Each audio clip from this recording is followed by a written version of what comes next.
आजकल केवल breakup girlfriend boyfriend में नहीं होता है, दोस्ती में भी होता है। बहुत ही हार्ट पेनफुल है मेरी कहानी, मैं आप लोग के सामने सुनाना चाहती हूँ।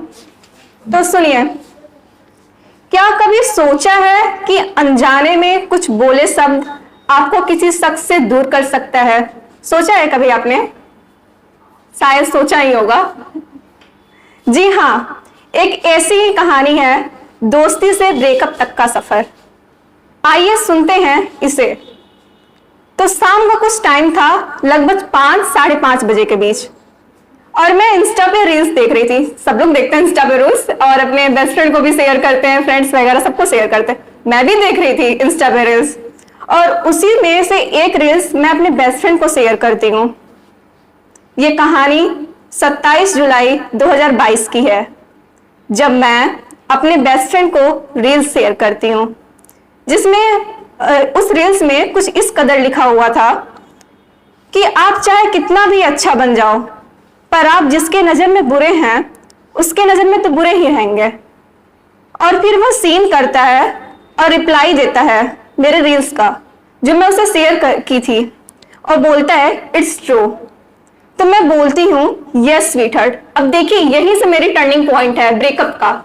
मैं जो बोली यस स्वीटहार्ट, मेरी ये स्वीटहार्ट वाली बात ही बहुत कुछ कह गई। वो लगभग 30 से 40 सेकेंड बाद रिप्लाई देता है और बोलता है प्लीज ये सब मत बोला करो। मुझे नहीं पता वो क्यों ऐसा बोला, बट उसने, उसके दिमाग में जो भी था उस टाइम बोल दिया उसने।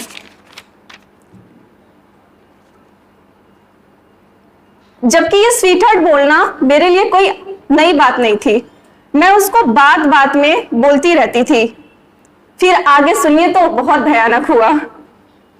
उसकी गर्लफ्रेंड थी, उसको जाके बताता है।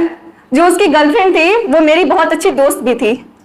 तो जब वो अपनी गर्लफ्रेंड को बताता है तो उसकी गर्लफ्रेंड बोलती है कि ऐसा कुछ नहीं है यार, वो बस तुमको ऐसे बोलती रहती है, ऐसे ही बोली होगी। वो नहीं समझता है, यार ठीक है तुम्हारी गर्लफ्रेंड है, उससे पहले कि मैं तुम्हारी बेस्ट फ्रेंड थी, तुम्हें तो मुझे समझना चाहिए था। पर नहीं, वो नहीं समझता है। और दूसरे दिन हमारी थोड़ी सी भी बात नहीं हुई। फिर तीसरे दिन उसने मेरे को कुछ इस कदर मैसेज किया, मुझे तुमसे कुछ जरूरी बात करना है, गुड मॉर्निंग। मैं बोलती हूँ गुड मॉर्निंग, बोलो क्या बात है। तो वो फिर से वही सब बात को लेके शुरू हो जाता है, और मेरा उससे लड़ाई हो जाता है, और गुस्से गुस्से में वो बहुत कुछ बोल देता है, जिस सुन के मुझे बहुत हर्ट हुआ, सच में बहुत हर्ट हुआ। इन सब के बीच मुझे एक बात समझ नहीं आई कि मेरा वो उसको रील्स भेजना गलत था या स्वीटहार्ट बोलना। वो दिन 29 जुलाई बहुत ही भयानक था।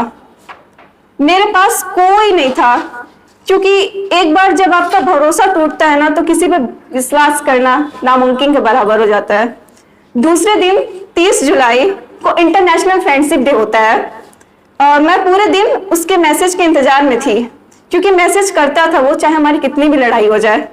पर उस दिन उसने नहीं किया। मुझे आज भी हमारी गलती समझ नहीं आया कि वो दिन खराब था या स्वीटहार्ट बोलना। आज उसको गए पूरे 8 महीने 9 दिन हो गए हैं, लेकिन मैं आज भी उसका इंतजार कर रही हूँ।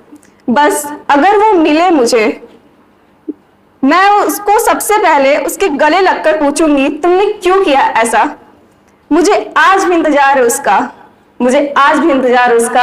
आशा करती हूँ मेरी ये कहानी आपके दिल तक जरूर पहुंची होगी। और मैंने ये अपने एक दोस्त को लिखा है, जो कि यहाँ पे प्रेजेंट है, ऋषभ उसका नाम है। मैंने उसको डेडिकेट करते हुए लिखा है कि वो मेरे से भी, मतलब मेरे से भी ज्यादा वो जानता है मेरे को, मैं कैसी हूँ। मैंने उस पर लिखा है, मेरी हंसी में छुपे हर दर्द पहचानता है वो, कि मेरी हंसी में छुपे हर दर्द पहचानता है वो, हर दुआ में मुझे मांगता है वो, बारिशों में मेरे अश्क पहचानता है वो, क्योंकि मुझसे ज्यादा मुझको जानता है वो, क्योंकि मुझसे ज्यादा मुझको जानता है वो। ऐसे शामिल है मुझ में जैसे कि दिन में उजाले होते हैं, कि ऐसे शामिल है मुझ में जैसे कि दिन में उजाले होते हैं, ऐसे जरूरी है मुझको जैसे कि लोगों को उनकी जुबानें होती हैं। स्याह रातों में अश्क पहचानता है वो, क्योंकि मुझसे ज्यादा मुझको जानता है वो, क्योंकि मुझसे ज्यादा मुझको जानता है वो। मेरी हंसी में छुपे हर दर्द पहचानता है वो, कि मेरी हंसी में छुपे हर दर्द पहचानता है वो, हर दुआ में मुझे मांगता है वो, बारिशों में भी मेरे अश्क पहचानता है वो, क्योंकि मुझसे ज्यादा मुझको जानता है वो, क्योंकि मुझसे ज्यादा मुझको जानता है वो। उससे दोस्ती कम और यादें ज्यादा बन गई थी, कि उससे दोस्ती कम और यादें ज्यादा बन गई थी। अब क्या बताओ यार, और बातें कम और मोहब्बत ज्यादा हो गई थी। अब क्या बताओ यार, और बातें कम और मोहब्बत ज्यादा हो गई थी। और ये लाइन मैंने उनके लिए लिखा है जिनकी गर्लफ्रेंड उनको छोड़ के चली गई है।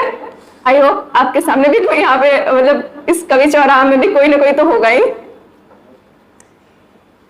कि हमसे जिंदगी भर साथ निभाने का वादा कर तुम किसी और से अपनी शादी रचा रही हो, कि हमसे जिंदगी भर साथ निभाने का वादा कर तुम किसी और से अपनी शादी रचा रही हो, और सुने हैं तुम्हारा पति सरकारी नौकरी वाला है, और सुने हैं तुम्हारा पति सरकारी नौकरी वाला है, सुन रहे तुम उसी के चक्कर में हमसे रिलेशनशिप तोड़ रही हो।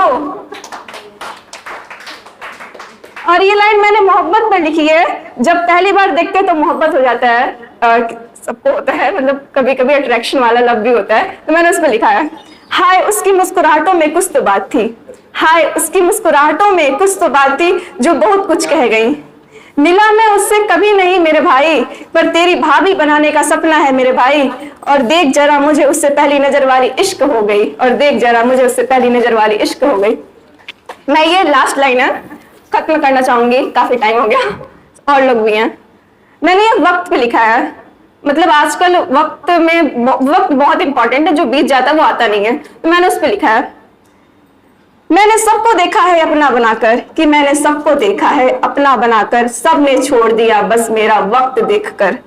ए जिंदगी तुमने भी सिखा ही दिया, ए जिंदगी तुमने भी सिखा ही दिया, कि कोई किसी का नहीं होता, ये जालिम दुनिया केवल पैसा देखती है, पैसे से यहाँ तक कि सब कुछ खरीदा जा सकता है, इंसान भी खरीदा जा सकता है। इस तन्हा जिंदगी में बस अब इंटरनेट का सहारा है, वरना यहाँ कौन हमारा है। ये दुनिया बहुत मतलबी है, यहाँ लोग वक्त देखकर साथ देते हैं, मुफ्त का तो कफन भी नहीं मिलता, तो बिना गम के प्यार कौन देगा। धन्यवाद।